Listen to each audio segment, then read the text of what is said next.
শাশুড়ি বৌমায় ঝগড়া বেঁধেছে, শাশুড়ি বলছে কাল সকালটা হতে দাও, আমি তারকেশ্বর চলে যাব। তারকেশ্বর বোঝেন তো, হুগলি তারকেশ্বর। এবার এখান থেকে গেলে দুটো ট্রেন ফেরি করতে হবে। তা সকালবেলা বুড়ি পড়লা পুডলি নিয়ে বেরিয়ে পড়েছে, মন খারাপ।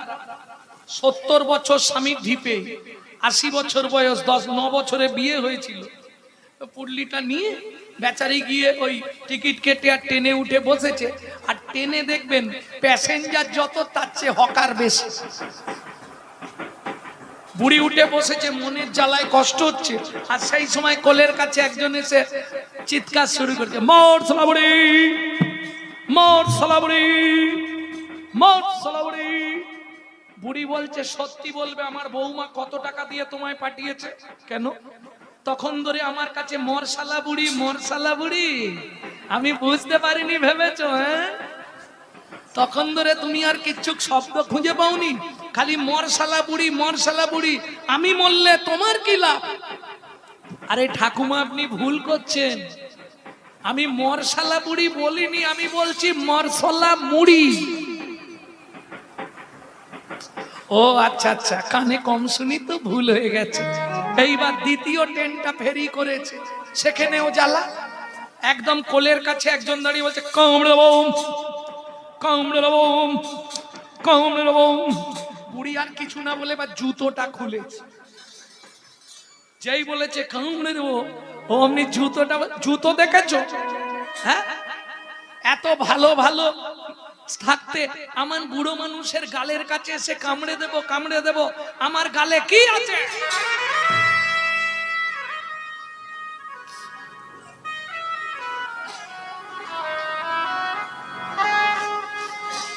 তুমি তুমি কামড়ানোর জায়গা পাওনি? বুড়ো মানুষের গালের কাছে এসে কামড়ে দেব, কামড়ে দেব। আরে ঠাকুমা আপনি ভুল করছেন। আবার জুতো দেখেছো? এ দেখলো তো জুতো দিয়ে হয়তো মেরেই দেবে বুড়ি। ও ঠাকুমা হাত জোড়ো করে বলছি, জুতোটা নামান, আপনি ভুল করছেন। কেন ভুল করব? আমি কামড়ে দেব বলিনি। কি বলছিলে? কমলা লেবু। তা একটু ভালো করে বলতে পারো না, কামড়ে দেবো, কামড়ে দেবো। দেখবেন হকাররা এইরকমই বলে, পরিষ্কার বলেন। তাহলে বুঝে নেওয়া গেল তো, বুঝতে পারলে সোজা, না বুঝলে মনে হবে বোঝা। যেদিন থেকে সন্তান এসেছে শুধু ভাগবত শোনে, গর্ভের বয়স হয়ে গেল 8 মাস। বিকেল বেলা তুলসী পাতা হাতে একাদশীর দিন ভাগবত শুনতে বসেছে, আর সেই দিনেই ঘটলো ওই ঘটনা। কি সুজাতা, আজকে তোমাকে শোনাবো কৃষ্ণকে কেন ভগবান বলা হয়। শ্লোকটা বলছে, যদ্দৈতং ব্রহ্মবনৌষধি, যদ্দৈতং ব্রহ্মবনৌষধি, তদ্ভাপস্য তনুভা, তদ্ভাপস্য তনুভা। আত্মা অন্তর্যামী পুরুষ, অন্তর্যামী পুরুষ, ষড়ৈশ্বর্য ইহ ভগবান। ইহ ভগবান। বাবা শ্লোকটা আপনি ভুল বললেন। বাবা শ্লোকটা আপনার ভুল হয়ে গেল। সুজাতা, সুজাতা কে বলছে? স্বামী পেটের ভেতর থেকে বাচ্চাটা বলছে। স্তব্ধ হও ভালো। তুমি মাতৃগর্ভে বসে পিতৃদেবের ভুল ধরো। তোমায় অভিশাপ দিচ্ছি, তোমার 8 স্থানে বক্র হবে। কেঁদে উঠল সুজাতা, স্বামী এ তুমি কি করলে? 23 বছর পর যদিও ভগবান কৃপা করলো,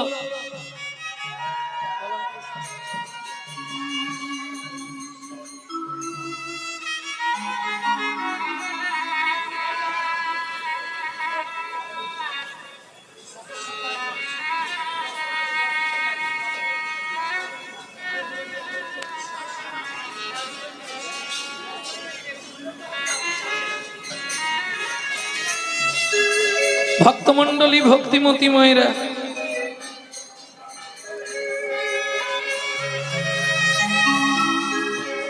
কি করবে?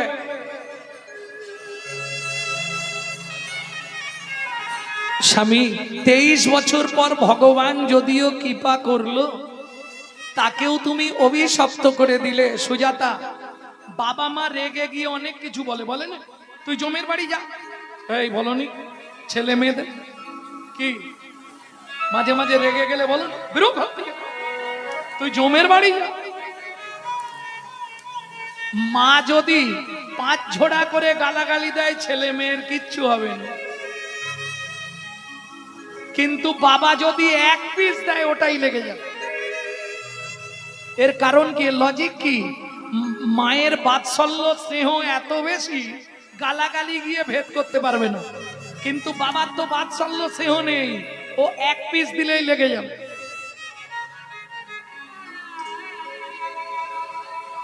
ভক্তমণ্ডলী, ভক্তিমতী মায়েরা, কহরমুনি বোঝাচ্ছে স্ত্রীকে, চিন্তা করো না, সব ঠিক হয়ে যাবে। চিন্তা করবো না? 7 দিন উনুনে হাঁড়ি চাপে নে, বলছে চিন্তা করো না, কি খেয়ে বাঁচবো? কেন, আমার ঘরে কি খাবারের অভাব আছে নাকি? উঠোনে তুলসী গাছ আছে, ঘটে গঙ্গা জল আছে, তুলসী পাতার গঙ্গার জল র্যাম্পাট খেয়ে যাও। ও মায়েরা, তোমরাই বলো, তুলসী পাতা গঙ্গা জল খেয়ে একটা 8 মাসের গর্ভবতী মহিলা থাকতে পারবে? 1 দিন 2 দিন থাকা যায়, তার বেশি থাকা যায়? কিন্তু তোমরা জানো না, তুলসী পাতার গঙ্গার জল খেয়ে 12 বছর বেঁচে ছিল, শুধু তুলসী পাতার গঙ্গার জল খেয়ে। কে? হাতটা জোড়ো করো, ঠাকুর সীতারাম ওঙ্কার না, শুধু তুলসী পাতা গঙ্গার জল খেয়ে 12 বছর বেঁচে ছিল। বাবু, ঠিক আছে সুজাতা, তুমি চিন্তা করো না, আগামীকাল ভোরবেলা আমি মিথিলায় যাব সীতার বাবা জনক রাজার কাছে। পরের দিন সকালবেলা স্নান করে, ও মায়েরা, স্নান করলেই গাছের কাছে জানতো যান, সত্যি তুলসী গাছে জল দেন, বাহ, সব থেকে বড় কাজ। কিন্তু মুশকিলটা কি জানেন? নিয়ম মেনে দিতে হবে, নালে হবে না। তুলসীকে জল দেওয়া মানে তো ঘুষ দেওয়া। তুলসী তুলসী নারায়ণ, তুমি তুলসী বৃন্দাবন, তোমার শিরে দিলাম জল, অন্তিমকালে দিও স্থল। ভিজে কাপড়ে তুলসীর কাছে যাওয়া যাবে না, তুলসী তলায় দাঁড়িয়ে কথা বলা যাবে না, মন্ত্র উচ্চারণ করা যাবে না, মনে মনে করতে হবে। থুতু ঠিকরে পড়লে 7 জন্ম নরক ভোগ। এক হাতে জল ঢালা যাবে না, 2 হাত দিয়ে ঘটি ধরা যাবে না, অনেক নিয়ম তুলসীকে জল দিতে গেলে। কোথায় হাত দিতে হয় তুলসীকে জল দিতে? এইখানটায়। 4 জন সাক্ষী লাগবে, শুধু এখানে হাত দিয়ে দিলেই হবে না, 4 জন সাক্ষী লাগবে সেখানে। একটা সাক্ষী সূর্যদেব, বাকি 3টে সাক্ষী কে দেবে তোমার হয়ে? এই 3 জন, তর্জনী, মধ্যমা, বৃদ্ধা, এদেরকে দিয়ে ভালো করে দেখে নাও। ঠিক কোনয়ের, এই যে কোনয়ের বিপরীতে একটা উঁচু ঢিপি আছে, দেখো, ওই উঁচু ঢিপির 3 দিকে 3টে গর্ত আছে। এই জায়গাটায় হাত দিয়ে যে কোনো শুভ কাজ না করলে সেটা শুভ কাজ হবে না, ভালো করে বুঝে নাও। এই কোনই নয়, কোনয়ের বিপরীতে উঁচু ঢিপি আছে, দেখে নাও। আমি থাকতে থাকতে দেখে নাও, কাল গন্ডগোল করুন। এখানে 3 জন সাক্ষী আছে। কে কে 3 জন আছে ভালো করে বুঝে নাও। ওপরে যমুনা, নিচে সরস্বতী, ওপরে যমুনা, নিচে সরস্বতী, পাশেতে গঙ্গা বয়, পাশেতে গঙ্গা বয়। কোন শুভ কাজ করিবার কালে, কোন শুভ কাজ করিবার কালে, দিবেনি সাক্ষী রয়, দিবেনি সাক্ষী রয়। তোমরা 3 জনেতেই সাক্ষী রইলে, 3 জনেতেই সাক্ষী রইলে, 3 জনেতেই সাক্ষী রইলে, 3 জনেতেই সাক্ষী রইলে। গঙ্গা যমুনা সরস্বতী 3 জনেতেই সাক্ষী রইলে, গঙ্গা যমুনা সরস্বতী যেন কৃষ্ণ পদে থাকে হরি বল। যমুনা সরস্বতী কৃষ্ণ পদে থাকে মতি গঙ্গা যমুনা সরস্বতী তিনজনেতেই সাক্ষী রইলে তিনজনেতেই সাক্ষী রইলে। ভক্তমণ্ডলী ভক্তিমতী মায়েরা, ঠিক আছে, কহরমুনি চললেন মিথিলায় জনক রাজার দরবারে। ও মন ময়না পাখি রে, রাধে কৃষ্ণ বল। ও ময়না পাখি রে,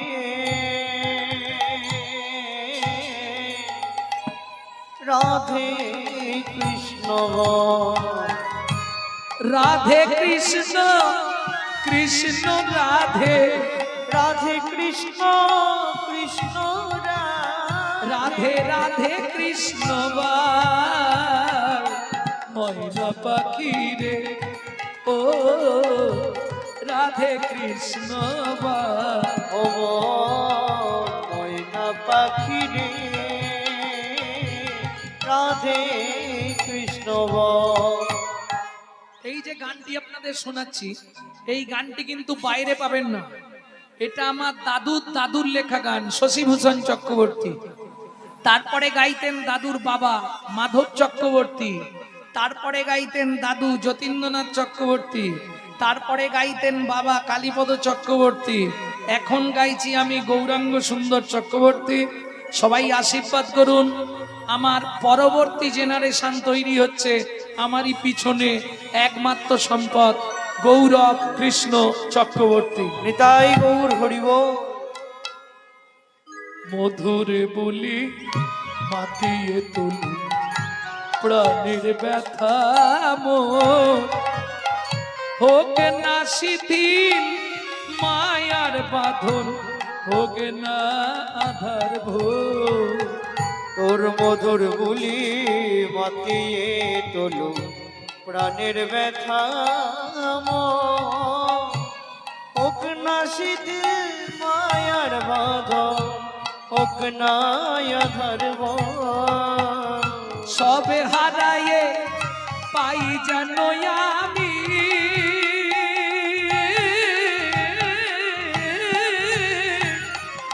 রাধা কৃষ্ণের চরণ তাল, রাধে কৃষ্ণ বল। ও ময়না পাখি রে, রাধে কৃষ্ণ বল। ও ময়না পাখি রে, রাধে কৃষ্ণ বাবা। জয় হোক মিথিলা রাজা জনকের, জয় হোক। জয় হোক জয় হোক। আরে কহর কি মনে করে, আহা মন্ত্রী এর জন্য সেবার ব্যবস্থা করো। তুমি ভালো দিনে এসেছো। আজকে আমার রাজ্যে বরুণ দেবের পুত্র বন্দি আসছে ভাগবত তত্ত্ব আলোচনা করতে। এই ভাগবত তত্ত্ব আলোচনায় যে জিতবে তাকে 10,000 স্বর্ণ মুদ্রা দেওয়া হবে, কিন্তু যে হেরে যাবে তাকে ওই নদীর জলে ডুবিয়ে মেরে ফেলা হবে। কহরমুনি বলে, মহারাজ যদি কিছু ঘটে যায়, আমার স্ত্রী গর্ভবতী, আমি ছাড়া তার কেউ নেই, অতএব দরকার নেই মহারাজ, যদি আপনি কিছু দেবেন দিন, আর না হলে বিদায় দিন। জনক রাজা বলে, কহ তোমার মতো পণ্ডিত ত্রিভুবনে নাই, তোমাকে হারাবে কারো ক্ষমতা আছে? বেশ তাহলে হয়ে যা। বারবার তিনবার বন্দি যে হারিল, বন্দি যে হারিল, চতুর্থবারে কহরমুনি কহরমুনি হারিয়া যে গেল, হারিয়া যে গেল। এই তোরা কে আছিস? একে টানতে টানতে নদীর জলে নিয়ে যা। সবাই মিলে ধরে টানতে টানতে নিয়ে গেল নদীর জলে। আমাকে মেরো না, আমাকে মেরো না, আমাকে মেরো না। সুজাতা! সকালবেলায় জনক রাজা মন্ত্রীকে পাঠালেন সুজাতা দেবীকে খবর দিতে এবং দান সামগ্রী পাঠিয়ে দিলেন। যেই খবর শুনলো সুজাতা দেবী কোনো কথা শুনলেন না। কি করলো? ছুটিতে ছুটিতে তবে গঙ্গা তীরে আইলা, ছুটিতে ছুটিতে যাবে গঙ্গার তীরে আইলা জলে ঝাঁপ দেবে বলে মনেতে ভাবিলা, জলে ঝাঁপ দেবে বলে মনেতে ভাবিলা। পতিত পাবনী মা গঙ্গা, আমার গর্ভের সন্তানকে নিয়ে আমি তোমার কাছে আশ্রয় নিচ্ছি। এত বলি গঙ্গা জলে ঝাঁপ দিতে গেলা, গর্ভজাত শিশু তখন কাঁদিতে লাগিলা। গর্ভজাত শিশু তখন কাঁদিতে লাগিলা। মাগো আমায় তুমি মারবে কেন, আমায় তুমি মারবে কেন, আমায় তুমি মারবে কেন, আমায় তুমি মারবে কেন, আমি কি অপরাধ করেছি মা, আমায় তুমি মারবে কেন? কি অপরাধ করেছে মা, আমায় তুমি মারবে কেন? পাড়ার লোকেরা বুঝিয়ে বাড়িতে নিয়ে গেল। 2 মাস পরে পুত্র সন্তান প্রসব করলে। 12 বছর পর্যন্ত ছেলে দাঁড়াতে পারে না, 11 বছরের পর দাঁড়াতে পারল। মিথিলায় গিয়ে বরুণ দেবের পুত্র বন্দিকে পরাজিত করে বাবাকে ফিরিয়ে নিলেন বরুণ দেবের কাছ থেকে। এসে কি করলেন, পিতা পুত্রে দুজনে করিল গমন। ওগো পিতা পুত্রে দুজনে করিল গমন। জননী নিকটে আসি দিল দর্শন, জননী নিকটে আসি দিল দর্শন।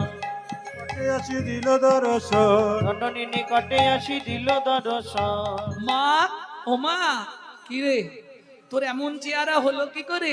বললাম না মা, ভাগবত কারো মৃত্যু দেয় না। শোনো মা, একে ভাগবত হয় ভাগবত শাস্ত্র, এক ভাগবত হয় ভাগবত শাস্ত্র, আর এক ভাগবত হয় ভক্তি রসের পাত্র। আর এক ভাগবত হয় ভক্তি রসের পাত্র। আরেকবার ভক্তি রসের পাত্র, একবার ভক্তি রসের পাত্র। যার গৃহে নিত্য নিত্য ভাগবত হয়, তার গৃহে নিত্য নিত্য ভাগবত হয়, তাহার থাকে না মাগো মরণের ভয়। তাহার থাকে না মাগো মরণের ভয়। নিত্য নিত্য যেই জন করায় শ্রবণ, নিত্য নিত্য যেই জন করায় শ্রবণ, অন্তিমেতে পায় রাধা গোবিন্দ চরণ। অন্তিমেতে পায়ে রাধা গোবিন্দ চরণ। নিত্য নিত্য যেই জন করায় শ্রবণ, নিত্য নিত্য যেই জন করায় শ্রবণ, অনায়াসে পায় সে গোলকে গমন। অনায়াসে পায়ে তারাই গোবিন্দ বলে। ও মা, সেদিন তুমি বলেছিলে ভাগবত পড়তে হবে না, আজ কি বলবে? খোকা ভাগবত পড়। যেই পড়তে শুরু করলো স্বর্গের দেবতারা আসছে ভাগবত শুনতে। চলে সারি সারি দেবের কুমারী, পত্নী গণ যত, চলে সারি সারি দেবের কুমারে, দেবপত্নী গণ যত। আবার অপ্সরায় অপ্সরী গন্ধর্ব কীর্ণরী, অপ্সরায় অপ্সরে গন্ধর্ব কিন্নরী, কাহাবা কহিব কত। আমি তাহাবা কহিব কত। লক্ষ্মী সরস্বতী লইয়া ভগবতী ভাগবত শুনিতে যায়। লক্ষ্মী সরস্বতী লইয়া ভগবতী ভাগবত শুনিতে যায়। আবার মুশিক বাহনে চলে গজাননে, বাহনে চলে গজাননে, কার্তিক ময়ূরে ধায়, কার্তিক ময়ূরে ধায়, কার্তিক ময়ূরে ধায়। কার্তিক ময়ূরে ধায়। কার্তিক ময়ূরে ধায়। এই যে এসে দাঁড়ালেন ভগবান কৃষ্ণচন্দ্র। আমি একা দেখবো না তোমার ওই রূপ। কেন? আমি যুগল মন্ত্রে উপাসনা করি। যদি দাঁড়াতেই হয় তবে যুগল দর্শন দাও। তখন রাইবা মেলেই পুনঃ দাঁড়াইল সে, তখন রাইবা মেলেই পুনঃ দাঁড়াইল সে, রাইবা মেলেই পুনঃ দাঁড়াইল সে। রাইবা মেলেই পুনঃ দাঁড়াইল সে। ভক্তগণ হৃদয় মাঝে করুণ বিশ্রাম, ভক্তগণ হৃদয় মাঝে করুণ অধিষ্ঠান, ভক্তগণ হৃদয় মাঝে করুণ বিশ্বাস। ভক্তগণ হৃদয় মাঝে করুণ অধিষ্ঠান, ভক্তগণ হৃদয় মাঝে করুণ অধিষ্ঠান। ভোজলীলা গৌরলীলা ভাবে সম্মিলন, লীলা গৌরলীলা ভাবে সম্মিলন। রাম ললিতা জয় শ্রীরারা রম। উলুধ্বনি জয়ধ্বনি ভরিল উলুধ্বনি জয় ধ্বনি ভরিল ভুবন।